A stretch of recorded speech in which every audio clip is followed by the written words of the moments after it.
Okay, good morning. So where we were yesterday was we had run through the Gemara in the beginning of Chaf Beis and Beis till two dots. I'm just going to go through that again quickly now. Says the Gemara. The Gemara tells us on Chaf Beis and Beis today we're going to focus on Chaf Gimel and Aleph, but we have a decent amount to do still on Chaf Beis on the Beis. The Gemara told us as follows. The Gemara told us that it was machlokes between Abaya and Rava about whether the halacha of Tisha Kabin came from Ezra or was something that the rabbis had instituted after Ezra. According to Abaya, Tisha Kabin was something that had already been instituted by Ezra himself. According to Abaya, Ezra was mitaken for a bari hamargil, meaning for a regular person who became a balkari, that he has to do with tefillah memsa, but a bari line say, but somebody who was a regular bari and had a situation where he became a balkari, he would have to do test kamen. It's all part and parcel of the tefillah Ezra, all part and parcel of the takana that Ezra did. Even the Gemara there, Bava Kama only mentions the tefillah. This is all part and parcel of the takana. Rava said no. You can't say that this is part of the institution of Ezra because it doesn't say anything about that.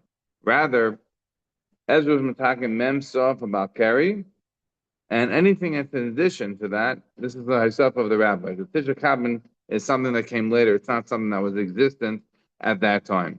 So even though Abai and Rava each hold the same thing in terms of what the two opinions were, that is to say, according to both Abai and Rava, a chayla hamargel could be considered like a bari hamargel and need memsa, or test cap. And again, according to the two different opinions, nevertheless, the fundamental dispute between them was whether or not this came about from Ezra or this was something that was in addition from the later rabbis. In the end, as we pointed out yesterday, Rava held that the Hilchasa was a little bit different than the two different opinions that he brought down, which is different than the two opinions that Abai brought down, which was what? The Hilchasa, the last few lines of 42 dots, was Hilchasa Bari Hamargil, the Choila Hamargil Aboim Sa. According to Rava, the halacha was that a Bari Hamargil and the Choila Hamargil, meaning somebody who was a regular Bari who became a Balkari and somebody who was a Choila who became a Balkari, but not because of Einstein, like in willingly. In those situations, they both need Arbam Sa. But a Bari Einstein, somebody who's a Bari Einstein, somebody who is a situation where he's an Einus, but he's not an Einus because he's a Chel. He's an Einus while he's a Bari. So the halacha is over there 9 but a Chel Einstein is totally potter. That was what Rava said. As we pointed out, that even though Rava, it would seem to be the Basroi and seem to be saying that Tfilas Ezra is still required, Baria Margasal Margasal Abarim Sal, and nevertheless, we don't go with that. We go through Yehudim Sarah, we go through Menachem Yitzchak, we go with the Zeiri that, in fact, Batlua Litzvilusa, we don't longer have this Tvila. Okay, now finish the Gemara, the new Gemara here at the two dots, which we did not do yesterday. Tana Rabbanon, Balkari Shanas no love test kabin mayim tar, Balkari that puts on himself test kabin. Again, as we explained yesterday, the test kabin, we're talking about the Tisha kabin would normally done in Sina Achas with one jug. Again, how a shower works or not, as we said, uh, there are opinions that say that it's not an issue at all, so long as one stays in the shower for a few minutes on a normal type of a shower. So Tanah about Balker Shnas test cabin Mayim Tar Balkari puts on himself test cabin of water. The halacha is he's Tar. Bamed Dvar Mamburim says this Braiso La'atzma. That's when it's coming to learning Torah for himself. Avala Acher, if he's coming to teach Torah to others, then Arbaim saw. So again, according to this Brisa, there's a difference, a distinction between learning Torah for yourself versus teaching to others. For yourself, it's not, it tests kabin. For others, teaching to others, it's a bamsa. Buddha memsa mikol makrim. Buddha says you always need memsa. So again, this Bryce is clearly talking not like a Buddha Memsera, because here we're saying that you are required, but it's making a different distinction that we haven't had until now. This distinction is depending on who you're learning with. If you're learning just by yourself, so then test kabin. If you're learning with others, you're teaching Torah to others, then it's required to do a whole full tefillah according to the Tanakama. And Yehuda says, Mem Saw Mikol Makim. Always require 40 saw. Again, is this the same Rebbe Huda that we had the whole debate whether or not he even held with Tefillah Ezra? We ended up saying that he did require. Is this the same Rebbe Huda? I'm not 100% sure. But if it is, this will be interesting because we spent all this time trying to figure out when he says Nevarach Lefanei Lachara, does he even hold the Tefillah Ezra? We end up saying, no, he does hold the Tefillah Ezra, but it's the whole issue of brachas because the old brachas are like decharetz, and therefore they don't have this such a sanctity, and therefore you could say it. And we ended up saying, well, does he mean here or does he mean saying? We said, well, he doesn't hold it here, so he must mean saying it. Now if this is the same Rebbe Huda, then we're saying it in a maximalist way. He holds not only of Tefillah Ezra, but always requires Tefillah Ezra. It doesn't make a difference what. You always have to have Mem Saw. So again, I'm not 100% sure about this. Nevertheless, they have Machlekes Namaram exactly what this Brisa was talking about. Says the Gemara, Rabbi Yochanan, Rabbi Shulman Levi, Rabbi Lezer, Rabbi Yosef, Rabbi Chanina, Chai Mehai Zuga, V'chad Mehai Zuga Reisha. There are those that dispute from this group on the Reisha and on the Seif, as we'll see. Chad Amar, one says, what we're talking about when we make the distinction in the ratio between teaching Torah and learning just for yourself. So there are those that say that this distinction that we are making when we say that Bilatzma you need teskab and Bilachem you need memsa is lo yishanu el l'chayla amargo. That's only in a situation where you have a chayla, meaning somebody who's not well, but he was engaged in tashma. So such a person, that's when we say that the halacha would be like that he would need memsa. But if somebody who's a chayla inside, so then teskabin.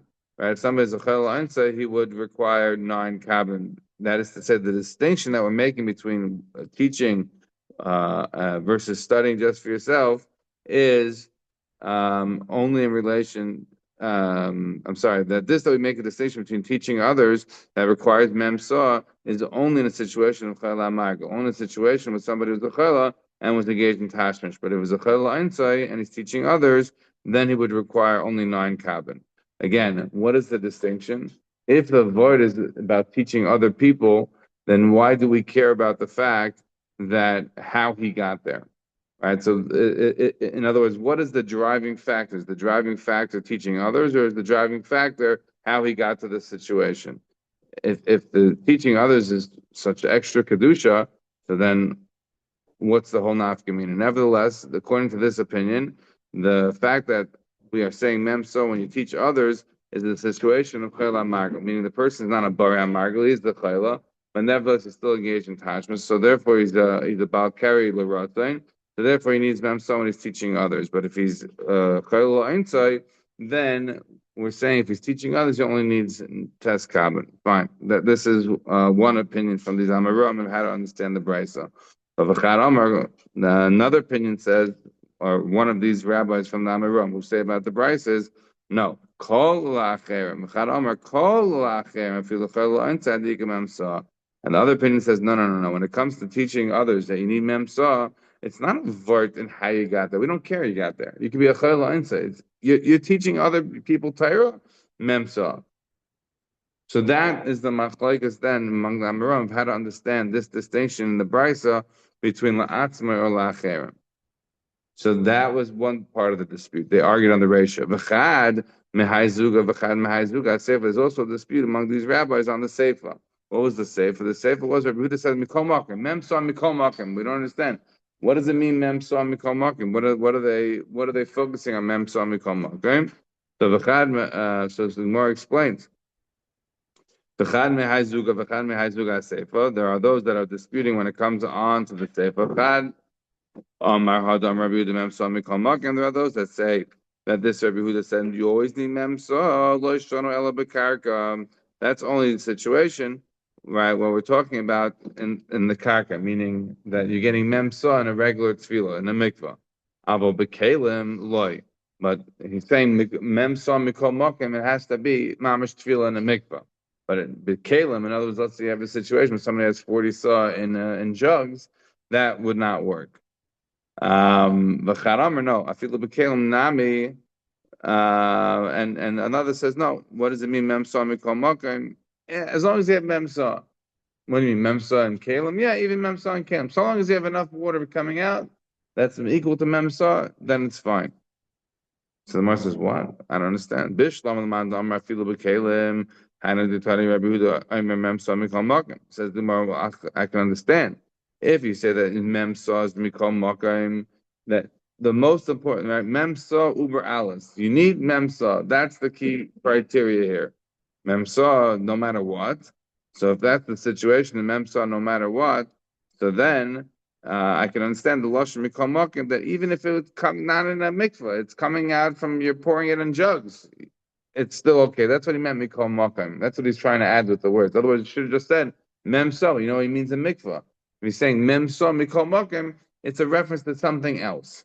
What's that something else? The something else is that as long as you get memsa of water on you, no matter how you get it, it's okay. Meaning you don't. The tefillas Ezra is not really requiring tefillah in a mikvah.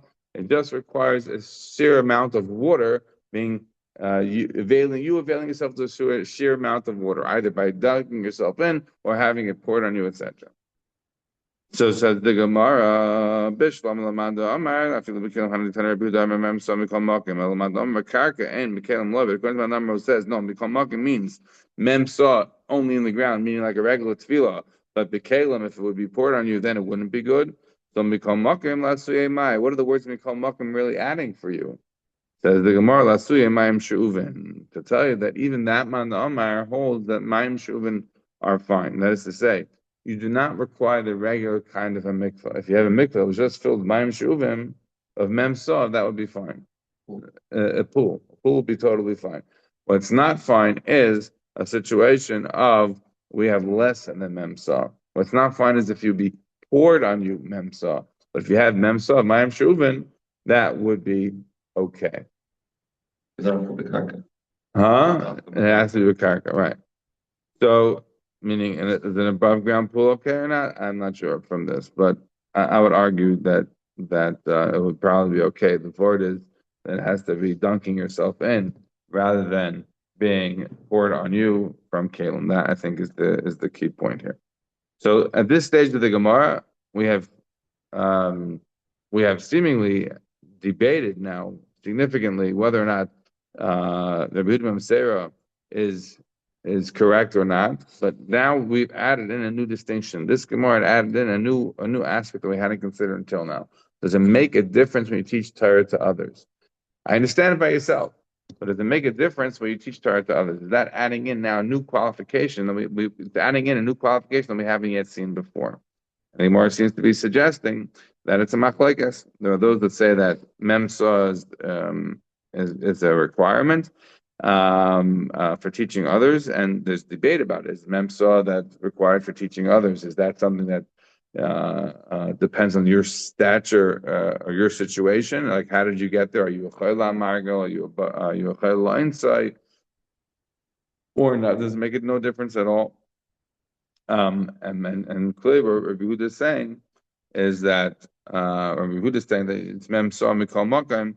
Presumably, Rabbi Yehuda is again, whether he's the same as Rabbi Yehuda as we had before, I don't know, but presumably he's saying that it doesn't make a difference if you're teaching to others or even doing yourself. He's always requiring memsa. So he's taking the opinion of those that we had before.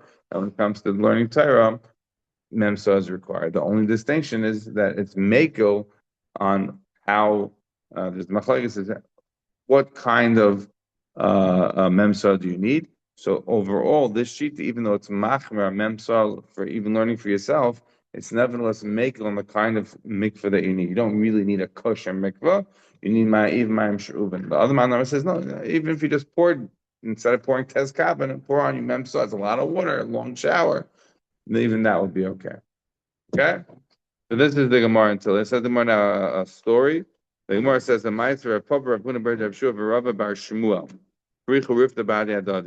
Right, so they were eating. They had a meal. Rav Papa, Rav Huna Bar Yeshua, Rav Bar Shmuel. They had a meal. Yeah. So what happened at the meal? So Amalei Rav Papa, right. As I mentioned already before, the Gemara said Rabbi Yehuda was about carry. Everyone knew about it. All these mices of Rabbi Zera sitting in the bathhouse and telling the shamash to pour in tezkabin. all the water Abbas there, and all these things. This kind of, the topic of tznius would seem to indicate that you do not discuss this. And what we see from here is that Tari Tzarech extends, far and wide. These are three rabbis sitting at a meal, debating who should be the one who gets the opportunity to lead the benching, because it's a halachic topic, right? Are you about carry or not? So each one is saying that they're about carry, and each one is saying now why they should lead because of how they managed to solve their issue. So according to the first one, Rav Papa says I should bench. Why?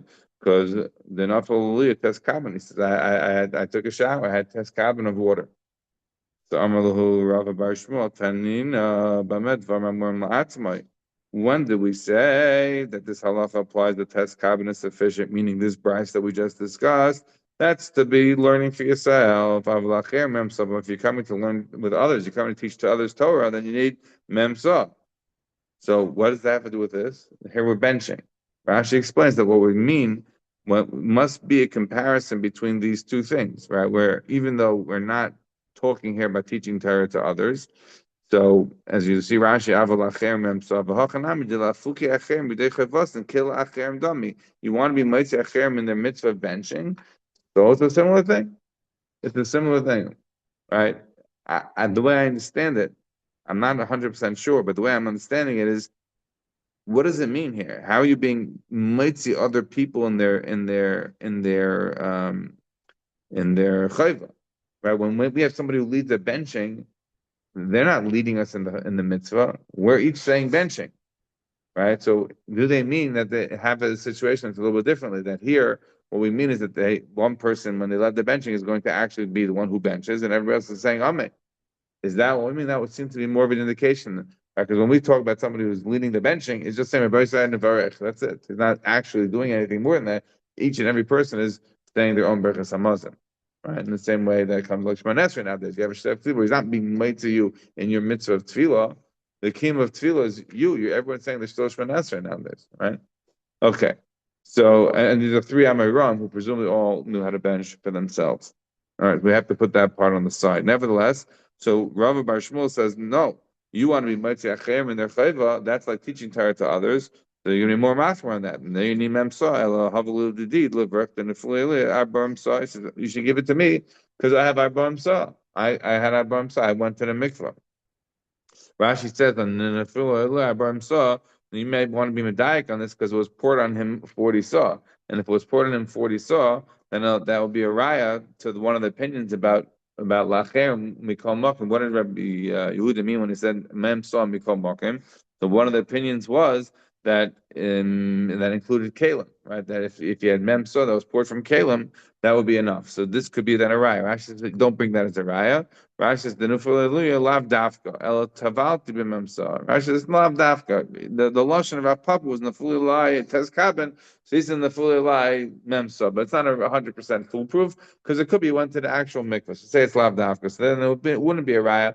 Then it would just be irrelevant. The point is, he's in a better state because he did Abba Hamsa, which would be more tar. So Rav Huna responded and said, Rav Huna says, no, give it to me because I haven't done any of this. Now, what does that mean? He hasn't done any of this. So it's a machlekes. If you look at Rashi, Rashi says, oh, you should give it to me. Rashi says, carry. Rashi says, I don't have any carry, so I don't have. So therefore, I'm in a better position than both of you. But the Ritva says no. The Ritva says that's one option. The other option is, he said, why are you guys all worried about this? We paskin that you don't need it to go to the mikveh. You don't need test kappen. So give it to me because I know the halacha that we don't worry about this anymore. That is the two positions or the two options that the Ritva gives. Rashi only gives us one of them. Okay, so I'll just finish the Gemara. The Gemara says, Rav Chama tovel b'maladiyam the Pischa. Rav Chama would go to the mikveh by Pesach, to be much the Ram in the Chayv. What's the Chayv that they had? Cham is from Ram. What are we talking about? What's the Chayv that he's figuring out to them? So the Ritva writes that he was going to the mikvah so he could be much everybody in Hala, right? Because we say Hala at night on Pesach. right? So he went to the mikvah in order to be able to mitzvah everybody in the halal. The less hilchas like Havasei, and the halacha is not like him. Why? As the Ritva explains, because when we say that this halachas were batal, it means batal even to mitzvah acherim. When we brought over the Shulchan Aruch yesterday, Peches discussing the fact that there was a Tfilas Ezra and it's no longer, right? There was no mention in the Shulchan Aruch of a distinction between doing it for yourself or doing it for others, because there's no distinction. There's no difference. You do it, no more Tfilas Ezra, not for Kriya Shema, not for Tfilah, and not for Torah. Now, I wanted to point out that this is the halacha today, but the Gemara is not clear that Yehuda ben Meseira was so broad. What did Rabbi Yehuda ben Meseira say? Remember the Gemara, turn back to Beis for a second. Rabbi Yehuda ben Meseira said, "Ein divrei Torah mekabel tumah." That was his lashon. Ein divrei Torah mekabel tumah. What does divrei Torah mekabel tumah have to do with tefillah? He's talking about divrei Torah. Divrei Torah not mekabel tumah. Why is that tefillah? So if you look over here, you'll see just quickly. If you look at Rashi here, Rashi says in the first of the narrow lines, Rashi says Amar Rav Hilchasar. So Rashi says Miu hashta anan kirabut b'mseir nehiginon. Right, the Amar of Nachman Lev of Nachman Mar Yitzchak Basra. We've now got like a Rabbi Meseira and different time Makabel Tum. Rashi doesn't explain. He doesn't give a good distinction though for us. Look at Taisus. Let's like I would say. So Taisus says, listen, the story is. If you look a few lines down, it says V'yesh mefarshim davka l'tayra avol l'tfila tzarch tvila perish read l'ishna. So Taisus brings down a machlekes. It doesn't make a difference between tefillah and limud Torah. There are those that say it's no difference. That's the read. But there are those that say no, it's a difference. Rabbi Yehuda is only coming to Matzah learning Torah, but not for tefillah. Look at the Rach. I don't know if in your Gemara where you have the Rach, but in my Gemara it's on Chaf Gimel Amud Aleph. If you look at Chaf Gimel Amud Aleph on the bottom, so you'll see that the Rach brings down that everybody passes like Rabbi Yehuda and like Ziri that you're batua litzfilusa. But then he says, and he continues on going, and it says as follows: Miu says the Rach lispalel kule alma machmirin veloy matzlu evafilu bal keri achitin olav tes kabin. Everyone is mach when it comes to tefillah. That you have to have at least have tes kabin. From the next mission that we're about to see now in a minute. This is the position of the Rach, and I should also mention to you that this is also the position of the Rif. If you look at the Rif, and it's Yud Gimel Amud Beis in the Daf Rif. The Rif says as follows. The Rif says, because of Rabbeinu Haiga and Zatzal, came in the Gemara Leka B'Ham Milsa, since we don't have a Gemara in these kind of matters, Nakav Minikol Yisrael Shekol Baal Keren Afu She'ein Lahem Mayim Ein Mispalalen Ad Sheyirchatzu. They at least wash. They do something before they daven. Okay. Again, we're going to go into now. Obviously, by Hasidim, they are choshesh for all of this, even though the black letter law in Shulchan Aruch is no need, even for Tes Kabbalah, not for Tefillah, not for Shemona Esrei, not for Limud Torah, not for others, nothing. This Tefillah Ezra is gone. Okay, Mishnah. Says the Mishnah, somebody who was in the middle of davening Shemona Esrei. Until now, what we have been discussing was Shema. We have been discussing Limud Torah. Now we're discussing something new. He's in the middle of davening Shemona Esrei, and he remembers about Keri. Lo yafsik ele katzer. He shouldn't be mafik. Rather, he should make a short thing. Rashi over here says, what does it mean, mikatzer? He should be mikatzer kol bracha bracha. And that is, he said, atochan olam das, bracha dashem chanan das. Shivena min asar zech, bracha dashem ritzem b'shuva. Should be mikatzer. Remember, back in Gimel Malf, we had a machlekes there, or at least in the end, it was not a machlekes. From the beginning, we thought it was a machlekes, that somebody who was in a situation where he was, in a floor, but whatever, he wasn't able to be fully davening for a full time. So the halakha was that we learned out 3 halakhas. What were the 3 halakhas that we learned out? One of the halakhas was l'madishin and l'madishin mispal derek l'madishin mispal derek mispal tefillah kitzara. So what was tefillah kitzara? Was it havinenu or was it a shortened version of Shemona Esrei? Over here, Rashi over there said it was havinenu. Over here, Rashi says you take each bracha and make it short. Why? What's the distinction? I don't know. I mean, I can't get into it further now. So somebody who has somebody who remembers he's about carry after he was already davening, he should make katzah. Yar Litba, one of the so if he has if he's going down to the mikveh, he'll be toivo. So im yachalal to discuss the netzachama. If somebody's able to come up and to get dressed and to say the Shema before Nates, what do you mean before Nates? We have the more Testament base. The Mishnah, Rabbi Shua says you haven't told Shas. So obviously we're not going with that. Or what we're saying is an ideal situation. I'm not 100% in either event. So we're saying that if a person is able to get up and get dressed before Nate, then he should say Shema. Because remember, the Vasikin, this is the ideal time to say Shema, is right before Nate, and then Tefillah you do with the Nate. So, then you have discuss v'yikra. Then that's what he should do. And if he's not able to do that, so then discuss mayim over here. According to this Tana, it's clearly very important that he should say Shema. He should say Shema with the Nate. So, and then, remember that is an opinion, right? That if you recall back at the back in the Mishnah over there, right? The question was how much time you had. The Tanakam in that Mishnah there in Testament base said ad hanetz. You had until netz. Be sure to refuse it. Thank God for that. Otherwise, we would have big problems. But according, maybe this Tana is going with that. And again, like I said, not 100%, but it sounds like it. So this Tana says that you should stay in the mikvah and in the water, and you should say the Shema in the water. So im yochalas discuss the good social and it's a cham yal discuss v'yikra v'im la discuss v'mayim he should become himself the water v'yikra and it's the shema. V'lo discuss lo mayim harav v'lo mayim so he shouldn't be covering himself with disgusting water or with water of canvas canvas what Rashi says later on Chapei. Until he pours in water, other water, meaning nice water. So I always didn't understand. How's he going to pour in nice water? He's in a situation, if he has the time to pour in nice water, then he should have time to get dressed and say Shema. So it must be he had like a bottle of water standing next to the mikveh where he could just pour it in, I guess. Okay. The kamayachin, how much does the person have to separate, distance himself from, from fecal matter?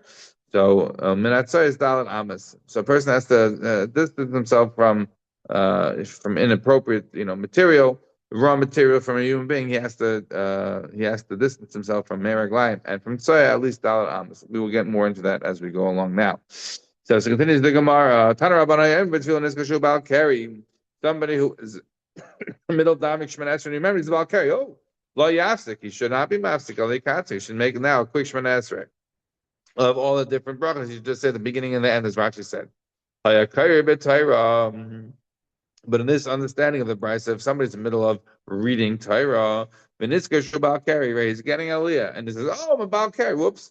So what happens? Remember, in those days they used to read, right? Not just to get the aliyah, they used to read for themselves. So in a mafsek, right? You shouldn't be stopping right there, but rather you should be megamgim. Remember yesterday in the Gemara on Chaf Beis Amud Aleph, we saw the Talmud Echad, Ma'asav Talmud Echad Shayim Megamgim, and L'mayla Rabbi Yehuda ben Meser. Rabbi Yehuda said, "Don't worry about it." So you should be Megam. You shouldn't say the Pesukim so well. That's how we should finish, his Aliyah. Meir says, "Ein Balkari Rashay Likras B'Teri Yosef and Gimel Pesukim." Balkari doesn't have permission to say more than 3 Pesukim. He has to stop the Aliyah. Remember why we have a thing. You can't have an Aliyah less than 3 Pesukim, but nevertheless, that is sufficient. We actually say they have to have at least 10 Pesukim. That's why the only laning that we have, which is less than 10 Pesukim, is the laning on Purim. That which is only going to be 9 psukim. Now, the what do you call it? The other thing to point out is that we had already the opinion of Rav Meir yesterday. On the top of Klav Beis, Rav Meir told us about a situation about Kriyat Shema. Rav Meir never told us about his opinion about Torah. Here we're seeing it. He says about Keri. Obviously, if you realize he's about Keri, cannot read more than 3 psukim. So, from this brisa, what is it clear? It's clear that that when it comes to learning, right, this is not going with Rabbi Yehuda ben Meser. Neither opinion. Either he's Megamgem, which Rabbi Yehuda ben Meser was specifically against that, or Rabbi Meir, who says that you can't read more than 3 psukim. Again, according to Rabbi Yehuda ben Meser and the determined Kalmud Tumah, none of this is applicable. Nevertheless, Tanya Idach, we have another brisa. Another brisa. Somebody who's in the middle of davening, and then he sees feces next to him. So what's the halacha? He has to go walk at least 4 amas away so that it will be behind him. So it says the Gemara, let's start in, but we saw that he can go to the side. So why are you saying he has to go 4 amas in the front and then it will be behind him? So the Moshe like kasha, Rashi points out maybe there's a river there, this, that, whatever. Obviously, if it's possible, go further and let it be way back from you. If you can't, go to the side, and that's how you should do it. Fine. So the point in this situation is that somebody was davening, and he ended up in a situation. He sees Tzoya next to him. Fine. How did that happen? I don't know. It's a weird situation, right? But it's public thoroughfare, whatever. So that's how it possibly happened. But then the Gemara says, "Hayam mispalel umatzat soyabim kaimai." It's not a situation where he was in the middle of davening and then all of a sudden he smells like, oh my gosh, that horse that just went by went like number two next to me. No. Hayam mispal. This guy, this next person was davening. Umatzat soyabim kaimai. He has literally in the place where he's davening, he has fecal matter there. So such a person, that's mamish, like, that's totally inappropriate. You should understand and check where you are before you daven. So in that kind of a situation where he's matzah tzayibim kaimai, so such a person, says Rabba, is for sure chayta. Nevertheless, his tefillah is a tefillah, and it's a valid davening, even though it's very, very inappropriate. So the Gemara says, Maskef Rava asked Rabba a question. But Zavach Risham Tayeva, we know that the karbanis that are brought by Risham is an abomination. Somebody went to go daven and mamash to this tzoya right there in the place where he's davening. How could you say that it's tefillah is tefillah? Ela Marav, Rabba disagrees with Rabba said, no.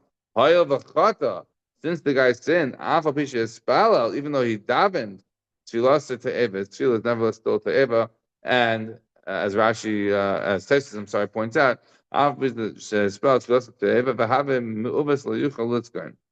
That he doesn't have a tefillah here, and as the Re points out, he should go back and redaven again. Okay, says the Gemara, Tana Rabbanan, talking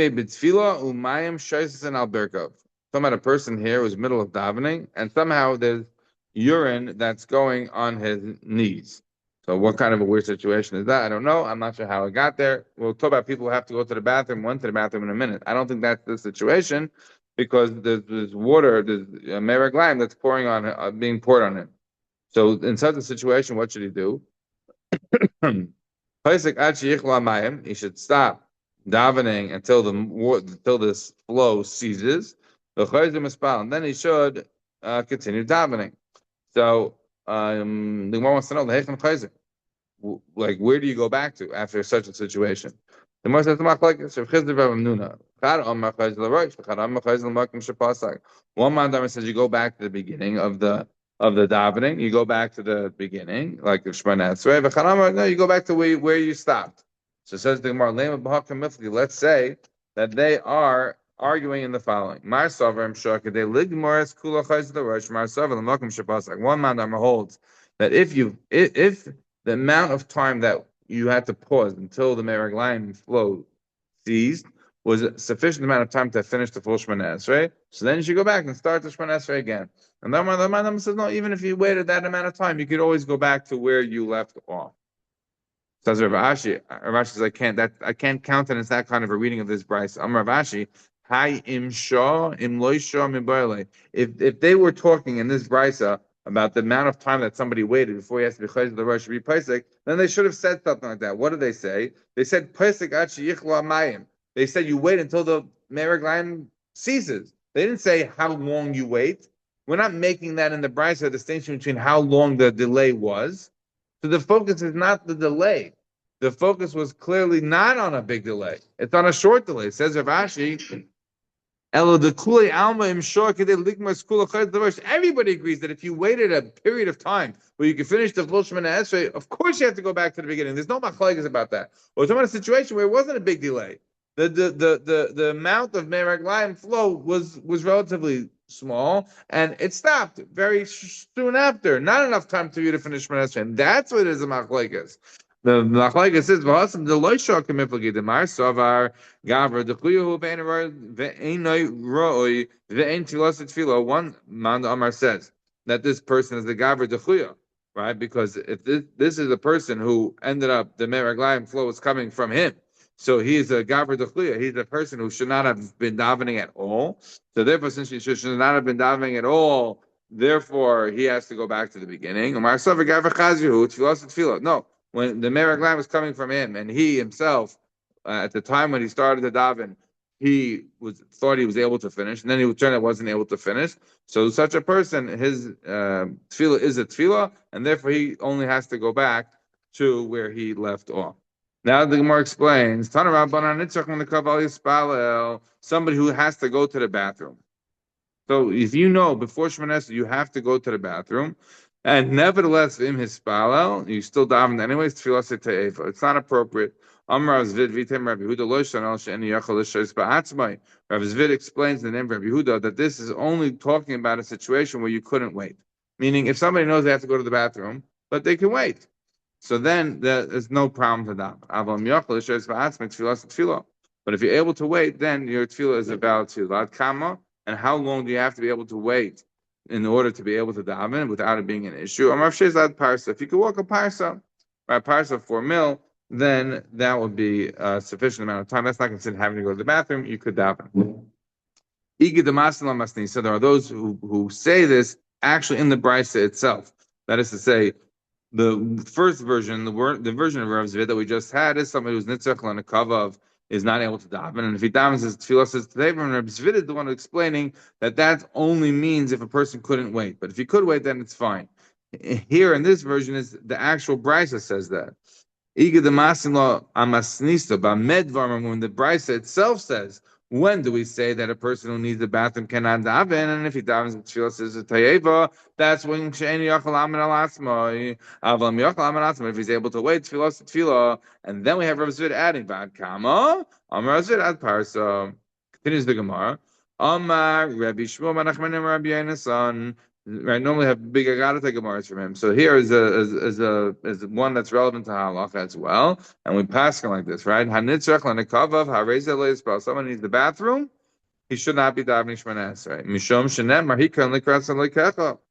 Right, Yisrael. The pasuk tells us that a person should prepare themselves before they go to greet the Rebbeinu Shalom. How do you prepare yourself? Prepare yourself that you should be able to go appropriately. And if you need the bathroom, that's not considered appropriate. What does it mean in pasuk in Kahela? You should watch your feet when you are going to the house of God. Watch your feet means a euphemism. Watch your feet in terms of don't need to go to the bathroom. That's not appropriate for someone who needs to go to visit the house of God. A person should watch themselves that they shouldn't sin. That's the Ritva, by the way. You should watch yourself that you shouldn't sin. And if you do, then you should bring a carbon before me. The rest of the pasuk we're going to dash now as well. What does it mean that you should be near to listen? You should listen to the words of the rabbi. That if you did sin, then you should bring a carbon and do tshuva. Right? The present of the fools are karbanos, meaning the fools bring karbanos, and that is not appropriate. What does it mean? Says the Gemara. This is the last words of the pasuk there, or the second to last words of the pasuk is don't be like the fools.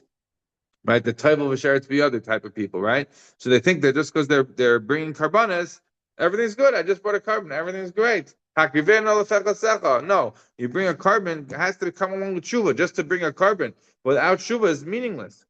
Right? What does it mean? That they're not, that they have not made any evil, says the Gemara. If they don't know how to do evil, then these are such wonderful people. Don't be like the fools that they sin and they bring karbanos. They have no idea if they bring karbanos because they're something good, something bad, they're just clueless. These people have no idea if they're doing good, bad, or anything, and they still bring karbanos. Rav Ashi says